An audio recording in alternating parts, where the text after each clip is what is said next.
बिस्मिल्लाहिर्रहमानिर्रहीम। आज की बात में आज हम बात करेंगे हिकायत लुक़मान रहमतुल्लाह अलैह का सिलसिला है। हकीम लुक़मान रहमतुल्लाह अलैह की हिकायतें हैं जो हम गाहे बगाहे डिस्कस करते रहते हैं।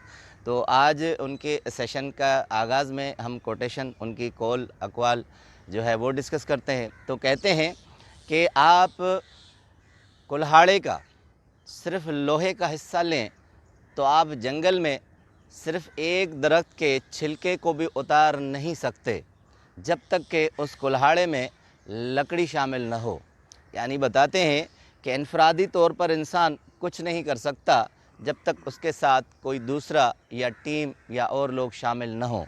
होता यह है कि माशरे में किसी एक को तरक्की मिलती है तो वो समझता है कि मैंने जंगल काट लिया है, सारे दरख्त काट लिए हैं और मैंने मुल्क फ़तह कर लिया है। तो हकीम लुक़मान रहमतुल्लाह अलैह कहते हैं कि यही मिसाल आप कुल्हाड़ी से ले सकते हैं।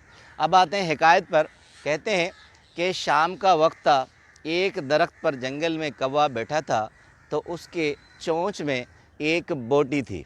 अब जैसे वो खाना उसने शुरू किया तो नीचे से लोमड़ी का गुज़र हुआ। तो लोमड़ी ने जैसे ऊपर देखा कौवे को तो उस बोटी की तरफ नज़र दौड़ाई तो उसका दिल ललचाया। अब लोमड़ी ने तरकीब सोची, चाल सोची और कौवे से मुखातब हुई कि मियाँ कौवे, तुम तो बहुत खूबसूरत हो, जंगल के दूसरे परिंदे तुमसे ख्वामखा ही जलते हैं और तुम्हारे परों में तो वो चमक है जो किसी और परिंदे में नहीं है।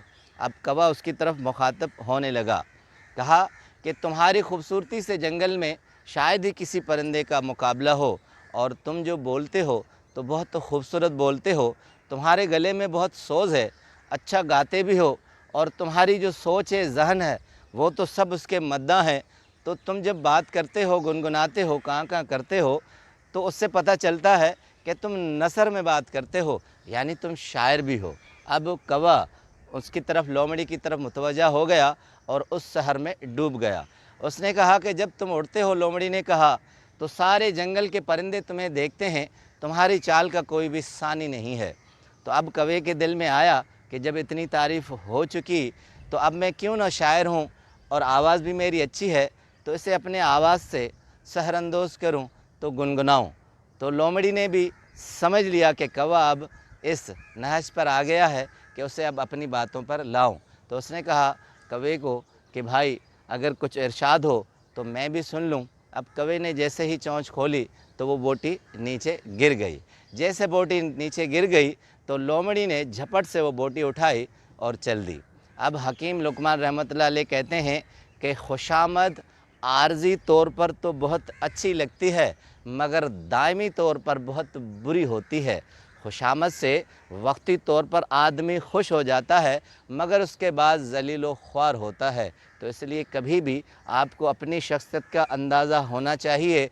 कोई अगर ख्वामखा तारीफ़ करे तो आप समझ जाएं कि उसके अंदर उसका अपना मकसद छुपा हुआ है और आपका नुकसान। आते हैं दूसरी हिकायत पर। बहुत दिलचस्प और पुरमफ़हूम है, हो सके आपने इस चीज़ पर गौर न किया हो। हकीम लुक़मान रहमतुल्लाह अलैह कहते हैं कि अगर चाँद को गौर से देखा जाए तो उसमें आपको, जब पूरा चाँद होता है तो उसमें आपको एक औरत चरखा काटते हुए नज़र आएगी। तो कहते हैं हकीम लुक़मान रहमतुल्लाह अलैह कि एक दिन चाँद ने अपनी माँ को कहा कि अम्मा, तुम हर वक्त सारी सारी रात जो है चरखा काटती रहती हो और इस धागे से कपड़ा बनाती रहती हो। मुझे तो सब ताने देते हैं कि तुम ऐसे ही सारी रात चमकते रहते हो, कपड़े तो तुम्हारे पास हैं नहीं, तुम बरहना हो और इसी तरह सारी दुनिया में नज़र आते हो। तुम खूबसूरत तो कहलाते हो मगर तुम्हारे तन पर कपड़ा नहीं है। तुम्हारी माँ सारी सारी रात चरखा काटती है, कपड़ा बनाती है मगर तुम्हें नहीं पहनाती।